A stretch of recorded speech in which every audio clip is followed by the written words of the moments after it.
Aujourd'hui, ban client FSL est un rendez-vous réduit pour déposer ban évidence. C'est ban policier là-dessous.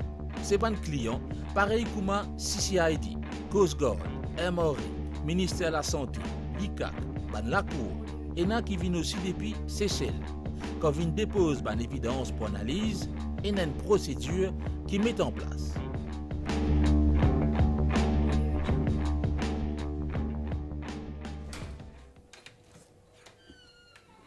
La liaison à FSL, c'est une interface entre le client et le laboratoire. Aux liaisons, nous collectons tout un exhibit, c'est-à-dire une pièce de conviction.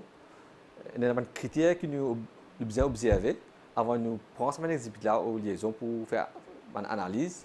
C'est-à-dire nous avons une chose qui est scellée, nous avons un marking comme doit être, parce qu'un des aspects plus importants d'un exhibit, c'est nous avons une chose qui est l'intégrité de l'exhibit-là.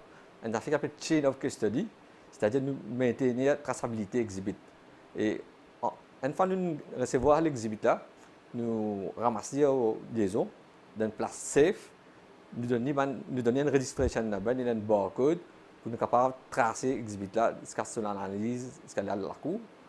Et nous avons un critère que nous observons comme storage, c'est-à-dire l'exhibit-là bien préservé et gardé dans de bonnes conditions.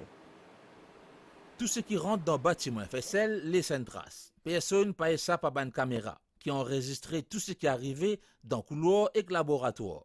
Forensic Science Laboratory in tout le temps travaille pour améliorer le process, manière qui travaille, manière qui distribue le travail, manière gère ban évidence, ban preuves scientifiques qui collectées et coordination ban partenaires dans le système de la justice criminelle et aussi ban cour de justice. D'ailleurs, comme on rentre dans le lobby, on peut trouver toute mission et tout règlement qui est fait l'obéir. C'est un rappel permanent des niveaux qu'ils ont besoin de maintenir tous les temps. Quand un client dépose un exhibit, il y a une manière qui récupère lui. Ordinairement, un colis de drogue, il peut y avoir deux choses qui l'ont quitté là pour aider.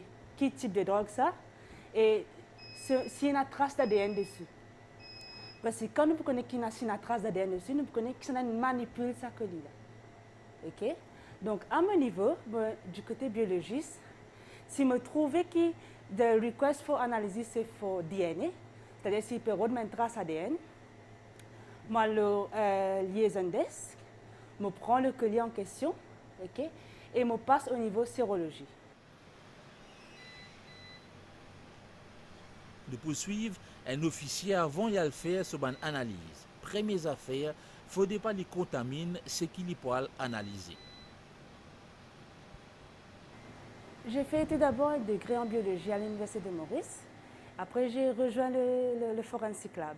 Et ici, on a eu des trainings spécifiques côté biologie en application dans la forensique. D'accord? Et après, j'ai poursuivi par un master en criminal justice. Mais la majorité de mon expérience et de training spécifique a été fait local et overseas, les deux. Au niveau sérologie, maintenant, on a tout un protocole pour faire ce prélèvement de traces d'empreintes génétiques. Là. Au début, nous besoin, bien sûr, le biologiste doit s'assurer qu'il y a un équipement nécessaire. Il est bien équipé, ça veut dire qu'il y a ce blouse de protection, ce les gants, ce masque, etc. Pourquoi? Parce qu'il nous besoin assurer qu'il y a une trace ADN qui nous trouve le colis là, il provient du colis et pas d'une contamination quelconque. Ce n'est pas moi qui contamine ça. Ce qui se passe, donc le biologiste se met ses mains de protection, c'est les gants, ce masque, ce head cap, etc. Après, il rentre dans le laboratoire de sérologie, il décontamine ce plan de travail, ainsi que tout ce même équipement qu'il peut utiliser pour ce prélèvement. Il est bien assuré, enfin le protocole exige que ce plan de travail est stérile. Il n'y a aucune trace ADN dessus. C'est à ce moment-là qu'il pose appuyer sa conviction sur le plan de travail et il commence le prélèvement. Le prélèvement se fait avec une tige, avec un bout de coton. Okay? C'est toute la surface du colis qui va être examinée. On peut diviser le colis en zones et avec la tige de coton va prélever les traces qui se trouvent sur le colis.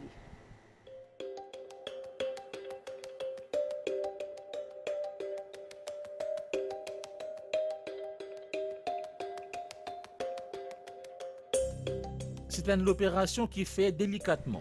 Ensuite, ban échantillon là pour le passe dans ban l'appareil.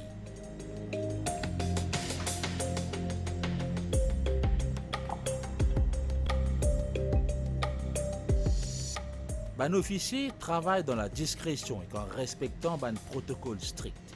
Bien souvent, c'est un choix de carrière qui nous verra à ban scientifique qui content la recherche et relève ban défi. Et un ban défi FSL, c'est assurer une formation en permanence. C'est une approche qui nous permet à la Cour de justice bénéficier de ce qui peut pratiquer dans les autres pays.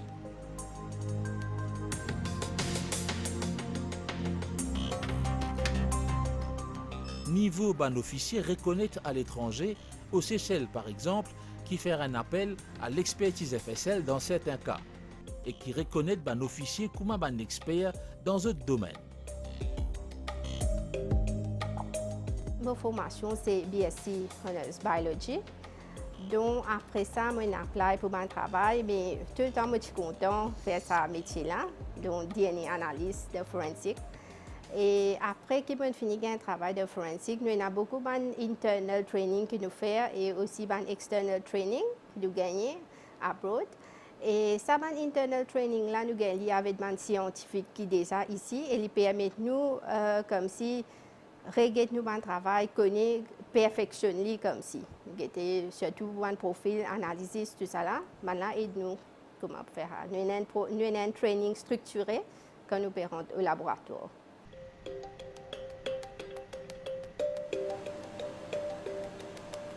Quand nous finissons de faire un prélèvement échantillon, là, nous exhibit, nous codifions nos samples, c'est-à-dire nous échantillons, et puis nous garder dans une température qui est appropriée. Après ça, un type d'échantillon qui nous prélève, c'est du sang, salive et aussi la peau, c'est ce qu'on appelle épithelial cells.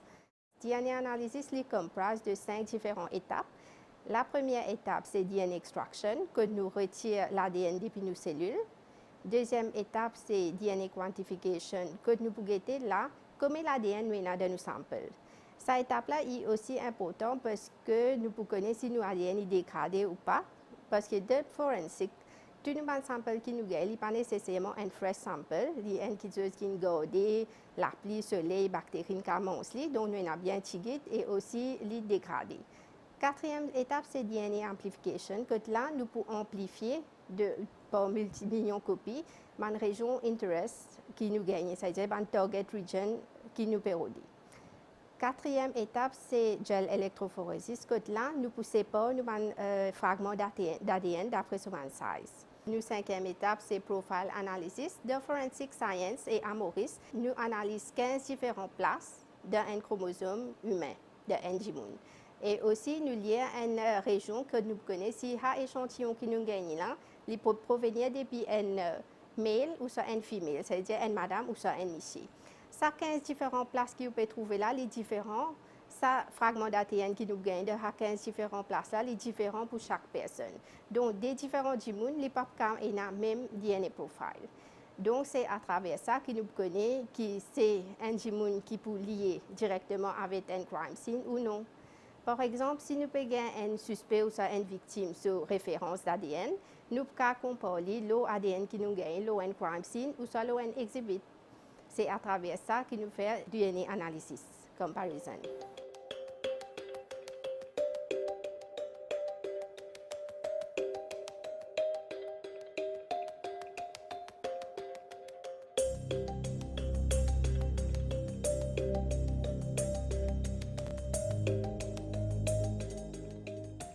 En 2019, FSL détermine 1919 profils ADN. Tout un échantillon ADN conservé précieusement dans un freezer spécial. C'est un backup qui montre que la banque des données FSL peut augmenter chaque année.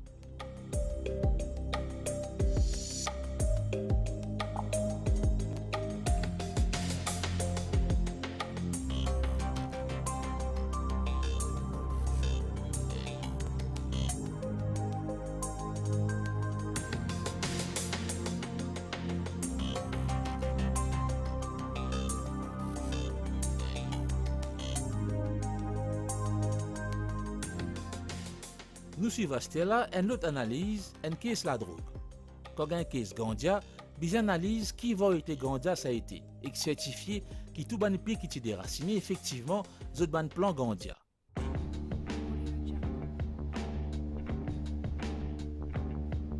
Sa gramme est dans son importance.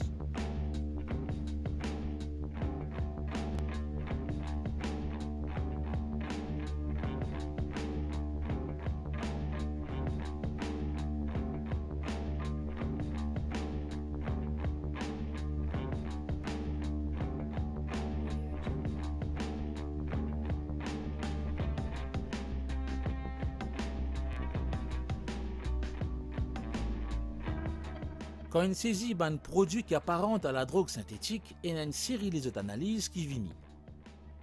Chemistry Section fait cette analyse là.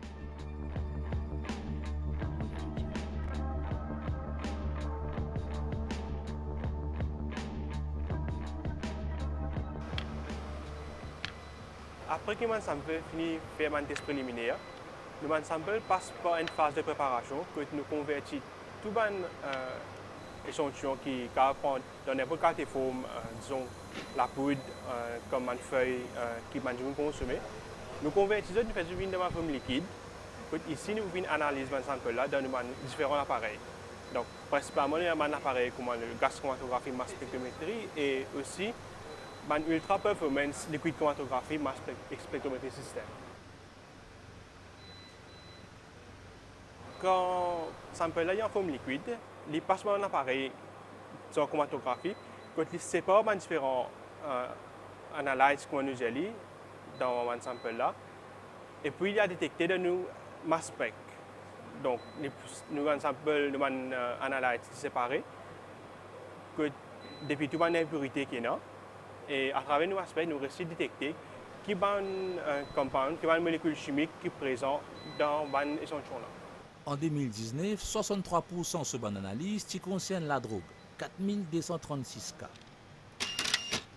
Il y a 4 qualités de la drogue. 38% concerne cannabis, 30% produits synthétiques cannabis, 24% héroïne et 7% hashish. Ça ban l'équipement là, ça fonctionne 24/7. C'est automatisé et bien précis. L'autre ban conclusion. Après que nous finissons de rendre nos samples de l'appareil là, ici nous trouvons que dans ce sample là, nous avons différents pics. Okay? C'est après que nous finissons par la phase chromatographie, nous ne séparons pas nos pics, nous avons un chromatogramme. Okay?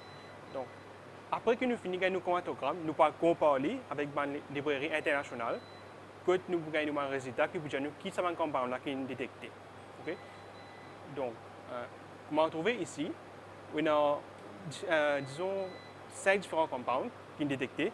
Nous avons la caféine, morphine, acétylcholine, les 6-acétylmorphine et les acétylmorphine qui nous connaissent comme l'héroïne.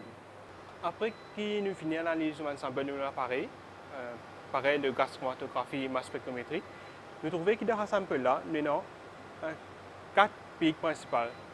C'est 4 molécules synthétiques que nous trouvons. Ces molécules-là, les listées ici. Nous avons 4 fluoro-MDMB-butyrenaka, 5 fluoro-MDMB-PK, APP-butyrenaka et 5 fluoro-AKB48.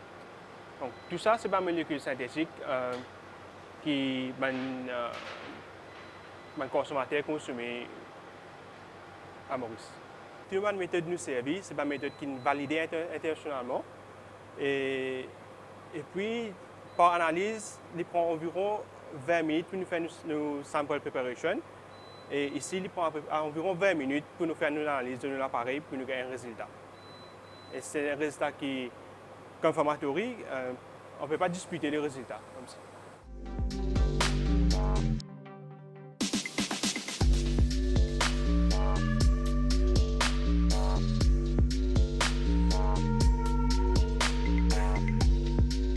En 2019 également, tu fais 698 analyses toxicologie, 450 cas de conduite en état d'ivresse, 11 sous l'influence de la drogue. Fin aussi faire 77 tests balistiques.